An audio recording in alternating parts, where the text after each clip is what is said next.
हर दौरे सितम में हम जिंदा थे, हम जिंदा हैं, हम जिंदा रहेंगे। जो प्यार आपका हरीश चौधरी के लिए मैंने देखा है, मैं सैल्यूट करता हूं आपको। बहुत दूर से सफर तय करके आया हूं, तेलंगाना चुनाव प्रचार में था।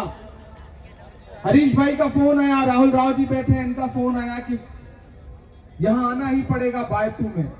मैंने कहा अगर बढ़ता बायतू है तो उसमें 2 कदम मेरे भी अगर मिल जाएंगे तो ये और अच्छा होगा। इसलिए आपके बीच में हाजिर हुआ हूं। मुझे लौट के भी जोधपुर से फिर चार्टर्ड पकड़ना है, फिर अभी 2 सभाएं और संबोधित करनी है, इसलिए जल्दी से आपके बीच में माइक पकड़ के खड़ा हो गया। मैं आपसे बस 2-3 बातें कहने आया हूं। पाटौदी के लोगों, आप बड़ी तादाद में यहाँ इकट्ठा है, पहली बार आया हूं, लेकिन यकीन करें आके ये महसूस कर रहा हूं कितना भी खराब सफर करके आया, मोहब्बत का अगर इम्कान होता तो घर में मीर का दीवान होता।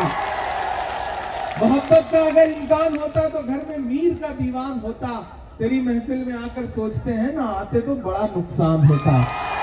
प्यारे लोग हैं आप, बहुत अच्छे लोग हैं, बड़ी ऊर्जा है आप में। मैं पूरे देश में चुनाव प्रचार करके छत्तीसगढ़ में, मध्य प्रदेश में, तेलंगाना में और राजस्थान में हूं। मैं देश के जिन भी विधानसभाओं में गया, अपने प्रत्याशी के प्रति इतना प्यार और इतना समर्पण बहुत कम जगहों पे देखने को मिलता है। मैं इस बात की प्रशंसा करता हूं आपकी, इस बात की तारीफ करता हूं आपकी। बस आपसे 2-3 बातें कहने आया हूं। ये जो विधानसभा का चुनाव है, ये सिर्फ विधानसभा का चुनाव नहीं है। 25 नवंबर को आप जब ईवीएम की कतारों में खड़े होंगे तो आप ये मत सोचिएगा कि आप एक विधायक चुनने जा रहे हैं, क्योंकि ये इलेक्शन सिर्फ विधानसभा का इलेक्शन नहीं है, ये 2024 का सेमीफाइनल है। इसलिए अगर एक भी वोट बर्बाद किया, एक भी वोट बर्बाद किया किसी के झांसे में आकर के, तो फिर ये समझो कि आप सेमीफाइनल हारेंगे। इसलिए मैं आपसे ये कहने आया हूं कि ये इलेक्शन बहुत महत्वपूर्ण है। एक तरफ भाजपा की नफरत की राजनीति है और दूसरी तरफ कांग्रेस पार्टी की मोहब्बत की राजनीति है। मैं तेलंगाना से आ रहा था तो मुझसे एक मीडिया के साथी ने कहा कि इमरान साहब, आपको क्या लगता है कि राहुल जी का जो नारा है कि नफरत के बाजार में मोहब्बत की दुकान खोल रहा हूं, तो वो दुकान राजस्थान में फिर से खुलेगी? मेरा जवाब सुनना। मैंने कहा देखो भाई, ये राजस्थान है, जब भी करता है, कुछ भी करता है तो बड़ा करता है। नफरत के बाजार में मोहब्बत की दुकान तो कर्नाटक में खुली है, राजस्थान में तो शोरूम खुलेगा। राजस्थान में नफरत के बाजार में मोहब्बत का शोरूम खुलेगा। एक तरफ भाजपा की राजनीति है, प्रधानमंत्री जी बीकानेर से लेकर के जयपुर तक रोड शो कर रहे हैं। कल उन्होंने रोड शो किया जयपुर में, लेकिन आज जितनी भीड़ यहां है उतनी जयपुर में उनके रोड शो में नहीं थी। ऐसे रोड शो करके ऐसे लोगों के बीच में जाके वोट मांग रहे हैं, ऐसा लग रहा है जैसे वो प्रधानमंत्री ना होके बल्कि राजस्थान के मुख्यमंत्री के प्रत्याशी हो वो। क्योंकि भाजपा के पास तो कोई चेहरा नहीं है, भाजपा के पास कोई चेहरा नहीं है। झूठ ढांड के कहीं से एक सीपी जोशी जी को उन्होंने प्रदेश अध्यक्ष बनाया, लेकिन उनको उनके ही कार्यकर्ता नहीं पहचानते। हालत यह है कि उनकी फोटो की जगह हमारे वाले सीपी जोशी की फोटो लगा देते हैं। कोई चेहरा नहीं है भाजपा के पास। कांग्रेस के पास क्या है? योजनाएं हैं। भाजपा के पास क्या है? नफरत है। और उनको सहयोग पहुंचाने के लिए जो यहां बाकी दल भी घूम रहे हैं, अगर आप एक वोट भी बर्बाद करते हैं तो दरअसल आप उन्हीं को फायदा पहुंचाएंगे। मैं आपसे ये अपील करने आया हूं कि पूरे देश में, मैं मेंबर ऑफ पार्लियामेंट हूं, मैं संसद में बैठता हूं, मैं हेल्थ कमेटी की स्टैंडिंग कमेटी का मेंबर हूं। मैं आपको एक बात बता रहा हूं, बहुत गंभीरता से मेरी बात सुनना। जब भी हमारी स्टैंडिंग कमेटी पार्लियामेंट की बैठती है और देश में स्वास्थ्य सेवाओं के सुधार की बात होती है, तो उसमें भाजपा के भी सांसद, उसके सदस्य हैं, वो कहते हैं कि चिरंजीवी योजना जैसी योजना अगर देश में लागू हो तब जाकर के देश में स्वास्थ्य सुधरेगा। 25 लाख रुपए सरकार आपको देती रही स्वास्थ्य के लिए, और अब तो कल सरकार ने, हमारी कांग्रेस पार्टी ने ऐलान किया कि अगर फिर से सरकार बनेगी तो 50 लाख रुपए आपको दिए जाएंगे। एक तरफ भाजपा की नफरत की राजनीति और एक तरफ कांग्रेस की मोहब्बत की राजनीति में एक तरफ 1200 रुपए का गैस सिलेंडर है और कांग्रेस क्या कह रही है, बेच रही है 500 रुपए में गैस सिलेंडर आपको। और अब कल ऐलान किया कि हम 500 छोड़िए, सरकार बनी तो 400 रुपए का बेचेंगे। 12वीं तक की शिक्षा के लिए राइट टू एजुकेशन ला करके प्राइवेट स्कूलों तक में फ्री एजुकेशन देने का दावा कर रही है कांग्रेस पार्टी। उधर भाजपा क्या कहती है कि पकौड़ा तलो, वही रोजगार है। हर दिन सवाल पूछते रहते हैं प्रधानमंत्री जी पार्लियामेंट में खड़े होकर के कि बताइए कांग्रेस वालों आपने 70 साल में किया क्या है। तो एक दिन हम लोगों के सामने खड़े होकर उधर कह रहे थे बताओ कांग्रेस वालों 70 साल में क्या किया। खड़गे जी आगे बैठे थे हमारे राष्ट्रीय अध्यक्ष, पलट के बोले इमरान मत बताना, बता दोगे तो ये उसको भी बेच देंगे, इनका काम सिर्फ बेचने का है। हमने विकास किया, हरीश जी ने यहाँ विकास किया, जिस तरह से सहरा को भी इन्होंने गुलजार बनाया है, मैं उसके लिए इनको मुबारकबाद दूंगा। मैं तो पहली बार आया, यकीन जाने मुझे अफसोस हो रहा है कि मैं इससे पहले यहां क्यों नहीं आ पाया।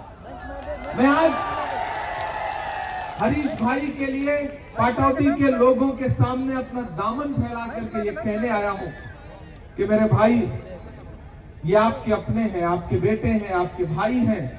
आप इन्हें यहां कितनी भी आसानी से पा लेते होंगे, लेकिन कांग्रेस पार्टी के लिए दिल्ली के गलियारों में ये बहुत ताकतवर नेता है।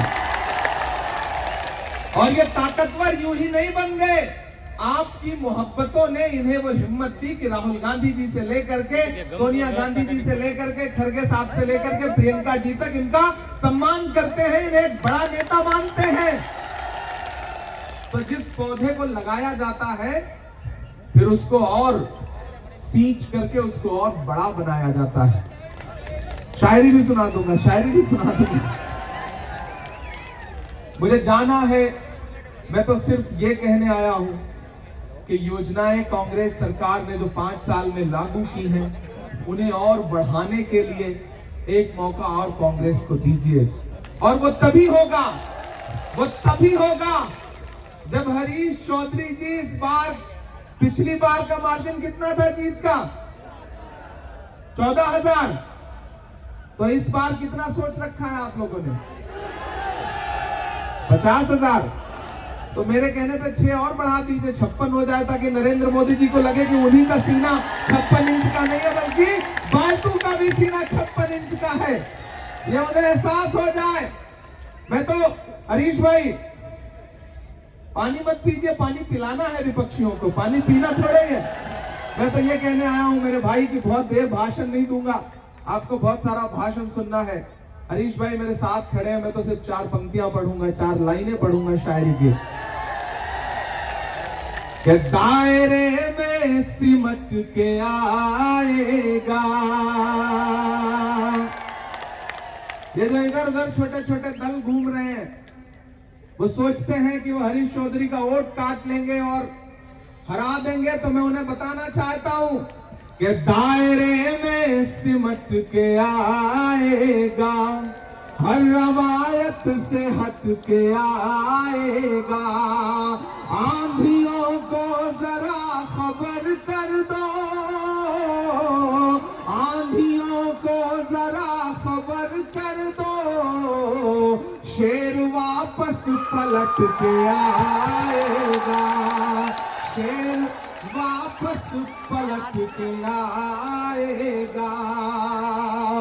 25 तारीख को आपको ईवीएम की कतारों में लगना है। बस एक बात का ख्याल रखना है कि आप बड़े भोले लोग हैं, सुबह चाय की दुकान पे बैठते हैं तो सरकार बना भी देते हैं, बिगाड़ भी देते हैं, लेकिन जिस दिन वोट डालने जाना होता है आपको लगता है कि आज धूप बहुत है, कौन जाके लाइन में लगे। नहीं, अपने एक एक वोट की अहमियत समझना है। बस ये सोचना है कि हरीश चौधरी आपके ही वोट से जीतने जा रहे हैं, आप खुद हरीश चौधरी हैं। ये चुनाव आपको हरीश चौधरी बन करके लड़ना है। तो 25 तारीख को अपने घरों से निकलिए। और मैं खास तौर से अकलियत के साथियों से कहना चाहता हूं, आपके हमदर्द जो यहां पे आएंगे, दरअसल वो सिर्फ यही आपके हमदर्द हैं। वो दिल्ली में जब बैठते हैं तो कब नरेंद्र मोदी की गोद में बैठ जाते हैं पता भी नहीं चलता है। इसलिए मैं आपसे अपील करना चाहता हूं अकलियत के साथियों कि मैं कई 100 किलोमीटर दूर से आपके बीच में आया हूं, पहली बार आया हूं। आप मेरी शायरी की वजह से मुझे प्यार करते हैं, मुझे मोहब्बत देते हैं, तो मैं हरीश भाई के लिए दामन फैला के कह रहा हूं कि इस बार इतना वोट पाटौदी से दीजिए, इतना दीजिए कि पिछली बार का जो मार्जिन था पाटौदी में, उससे कई गुना बात आगे बढ़ जाए, ताकि हरीश भाई को महसूस हो कि पाटौदी ने पूरी की पूरी मोहब्बतें इनके दामन में डाल दी हैं। हाँ, एक शायरी और सुना दूंगा। आप वोट देने का वादा करते जा रहे हैं, मैं एक नहीं कई शायरी सुना दूंगा। मैं कहाँ मना कर रहा हूँ, मैं तो यही करने के लिए आया ही हूँ। मैं तो एक और वादा करता हूँ, आप हरीश भाई को बड़े अंतर से जिता करके विधानसभा में भेजिए। कोई दो राय नहीं है, फिर से कांग्रेस की सरकार बदलने जा रही है। इस बार राज नहीं, रिवाज बदलने जा रहा है। ये मीडिया के जरिए चाहे जो नैरेटिव बनाने की कोशिश करें। मध्य प्रदेश, छत्तीसगढ़ में चुनाव हो चुका है 17 तारीख को, प्रचंड बहुमत के साथ सरकार बन रही है दोनों जगहों पर। मैं प्रचार करके आया हूं। उधर बचता है तेलंगाना, वहां भाजपा खाता खोल ले, यही बहुत बड़ी बात है। अब भाजपा ने पूरी ताकत कहां झोंक दी है? राजस्थान में। इसलिए बायतू वालों, जो बढ़ता बायतू का सपना हरीश भाई ने देखा है, उस सपने को पूरा करने की जिम्मेदारी आपकी भी है। अब इम्तिहान आपका है। मैं राजस्थान के बारे में सुनता रहा हूं, 36 कौमें, 36 बिरादरियां। मैं तो यहां मौजूद एक एक साथी को सलाम करूंगा। एक तरफ भाजपा की नफरत की राजनीति है, वो बांटते हैं हिंदू, मुसलमान, सिख, ईसाई। लेकिन आज पाटौदी में मैं पहचान नहीं सकता कि इस भीड़ में कौन हिंदू है, कौन मुसलमान है। ये है इस शहर की ताकत, ये है बायतू की ताकत। इस ताकत को बचाने के लिए आपको हरीश चौधरी को मजबूत करना पड़ेगा। आप हरीश चौधरी को वोट देंगे तो राहुल गांधी को वोट मिलेगा। आप हरीश चौधरी को वोट देंगे तो मल्लिकार्जुन खड़गे जी को मिलेगा। आप हरीश चौधरी को वोट देंगे तो प्रियंका गांधी को ताकत देंगे। आप हरीश चौधरी को वोट देंगे तो इमरान प्रतापगढ़ी को मजबूत करेंगे। मैं चाहूंगा, और 3 दिसंबर को पूरे देश का रिजल्ट आ रहा होगा, तो मेरी नजरें सबसे ज्यादा बायतू पर होंगी।